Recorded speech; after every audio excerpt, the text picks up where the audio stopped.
चंदौली से सपा सांसद वीरेंद्र सिंह ने भाजपा पर तानाशाही का आरोप लगाया है। उन्होंने कहा कि गरीब समाज के स्वतंत्रता संग्राम सेनानी स्वयं मंगल बियार के परिनिर्वाण दिवस समारोह की अनुमति भाजपा सरकार ने कैंसिल कर दी। साथ ही उनके अनुयायियों के साथ जबरदस्ती और दुर्व्यवहार किया गया, बैनर फाड़े गए और मिष्ठान सामग्री बिखेर दी गई। सांसद ने बताया कि इससे ये साफ हो गया है कि गरीब समाज के लोगों को उनके मसीहा और स्वतंत्रता सेनानियों के सम्मान में आयोजित कार्यक्रमों का अधिकार नहीं दिया जा रहा। वीरेंद्र सिंह ने पत्रकार वार्ता में कहा कि मंगल बियार गरीब समाज से थे और ऐसे लोग समाज के उत्थान के लिए काम करते हैं, लेकिन भाजपा इसे बर्दाश्त नहीं करती। उन्होंने बताया कि उत्तर प्रदेश में चुनाव आचार संहिता लागू नहीं है, इसलिए रैलियों को रोकना कानून का दुरुपयोग और तानाशाही है। सांसद ने भाजपा पर आरोप लगाया कि वो गरीब स्वतंत्रता सेनानियों को भुलाने की कोशिश कर रही है, जबकि उन लोगों को याद रखा जा रहा है जिनका अंग्रेजों से संबंध था। समाजवादी पार्टी इस तानाशाही का विरोध करती रहेगी। मंगल बियार जो स्वतंत्रता संग्राम सेनानी थे और समाज में ऐसे व्यक्ति थे जिनकी एक प्रतिष्ठा थी, उनका योगदान था इस देश के लिए, इसकी आजादी के लिए। उनके अवतरण दिवस पे, परिनिर्वाण के दिवस पे तो जो है वो एक गोष्ठी बनाई गई थी जिसमें मुख्य अतिथि के रूप में मुझे बुलाया गया, लेकिन यह भारतीय जनता पार्टी को बर्दाश्त नहीं हो पाया। मैं बताना चाहता हूं कि आजादी के इतने दिनों के बावजूद बिहार समाज में अभी साक्षरता डबल डिजिट में नहीं है। महागठबंधन हमेशा से एकजुट था और सही दिशा में अपना काम कर रहा था, और शुरू से ही महागठबंधन ने तय कर लिया था कि हमारा बिहार में नेतृत्व जो है तेजस्वी यादव करेंगे, और आज जो है उसकी घोषणा प्रेस कॉन्फ्रेंस के माध्यम से कर दी।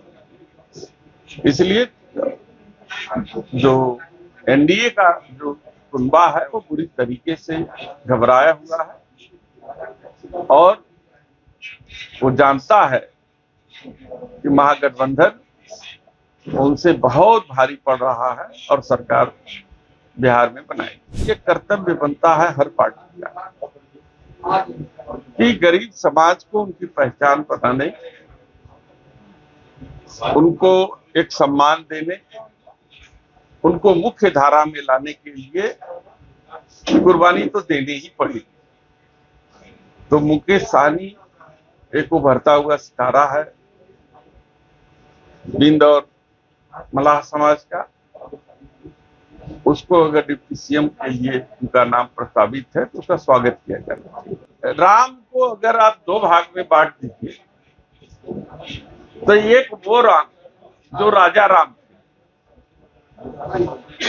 और राजा के रूप में उन्होंने मां सीता को भी त्याग दिया था, वो महलों में रहने वाले राम जिसके अनुयायी भारतीय जनता पार्टी के लोग हैं, वो भव्यता में विश्वास करते हैं, वो जो है इस तरीके के वातावरण में विश्वास करते हैं। लेकिन जो वनवासी राम थे वो हम लोगों के राम है, वो समाजवादी राम है, वो गरीबों के साथ रहने वाले लोग हैं, वो जो है कि पत्नी के लिए लंका जैसे जगह पे जाकर युद्ध करके रावण का भी वध करने में सक्षम थे। तो हम वनवासी राम के अनुयायी हैं, वो लोग राजा राम के अनुयायी हैं, उनको मुबारक। हम वनवासी राम के अनुयायी हैं, वो वनवासी राम हमारे हैं। आपने मेरे पुराने कई प्रेस कॉन्फ्रेंस सुने होंगे, मैंने पत्र भी प्रधानमंत्री जी को लिखा, व्यक्तिगत रूप से मिल करके भी प्रधानमंत्री को देने का प्रयास किया। ये जो हिंडोला बना रहे इससे बनारस का भला होने वाला नहीं है। हो सकता है कि इसकी लागत का फायदा गुजरात के कुछ ठेकेदारों को मिल सकता है, लेकिन बनारस के लोगों को तब फायदा होगा जब यहाँ पे मेट्रो चलेगा, और शायद लागत भी इससे ज्यादा नहीं आएगी। तो इसलिए हमने अनुरोध किया था और मेरा हमेशा प्रयास रहा कि बनारस में मेट्रो चले, और हमने जनता से भी कहा था कि हमारी सरकार आएगी तो हम जो है मेट्रो जो है बनारस के लिए चलाएंगे।